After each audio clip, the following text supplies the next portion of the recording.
Buying মাছের এই রেসিপিটা খেতে ভীষণ স্বাদের হয়। আর এই সাদা ভুনা এটা পোলাওয়ের সাথে ভাতের সাথে বেশ যায়। আর এই রেসিপিটা আজকে আমি কিভাবে তৈরি করলাম এখন আপনাদের সাথে শেয়ার করব। এখানে আমি 4টা বাং নিয়েছি, বাজার থেকে ছিলে তারপর আনানো হয়েছে। আর বাইংগুলো দেখতে দেখতেই তো পাচ্ছেন কীরকম, একদম তাজা আর মোটা।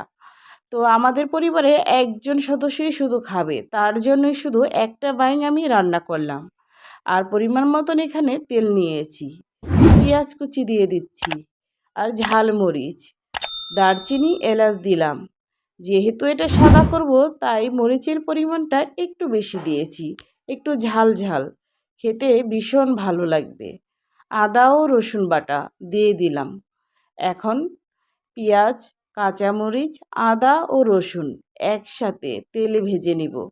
আর এইভাবে ভেজে নিলে আদার গন্ধটা একদম থাকবে না। একটু পানি দিলাম কষানোর জন্য, আর স্বাদ মতন লবণ দিয়ে দিচ্ছি। বাইং মাছের এই রেসিপিটা কে কে খেতে বেশি পছন্দ করেন কমেন্টে কিন্তু জানাবেন। আর আমার পরিবারের, আমার বর এটা খেতে বেশি পছন্দ করে, তার জন্যই আমার রান্না করা। তো আমি একদম খেতে পারি না, আমার কাছে ভীষণ ভয় করে। বাইং মাছটা আমার কাছে মনে হয় যেন এটা একটা সাপের বডি। আর সাপটা দেখতে যেরকম, বাইং মাছ দেখতেও আমার কাছে সেরকমই লাগে।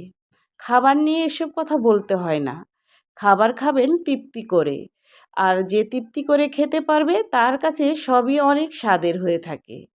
তো একটু পানি দিয়ে দিলাম, আর এই ঝোলটা এখন দিয়ে আমি ঢেকে দেব। আর এটা ঢেকে দিলে আস্তে আস্তে সেদ্ধ হবে, খেতেও বেশি ভালো লাগবে। দেখতে তো পাচ্ছেন মরিচগুলো আস্তে আস্তে গলে যাবে। আর মরিচটা যখন পেঁয়াজের সাথে মিলে যাবে তখন কিন্তু এর টেস্টটা আরও বেশি বেড়ে যাবে।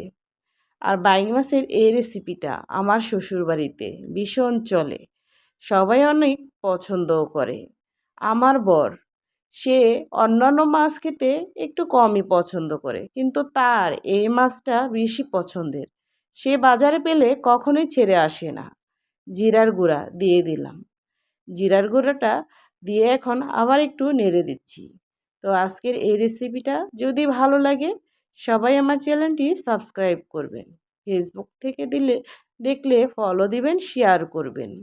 আর কে কে বাসায় এভাবে তৈরি করেন কমেন্টে কিন্তু জানাবেন। মাশাল্লাহ, খেতে কিন্তু দারুণ হয়েছে, আর দেখতেও অনেক লোভনীয়। আর যে জিনিসটা দেখতে ভালো সেটা খেতেও কিন্তু ভালো লাগে। আজকে এ পর্যন্তই, সবাই ভালো থাকবেন, আল্লাহ হাফেজ।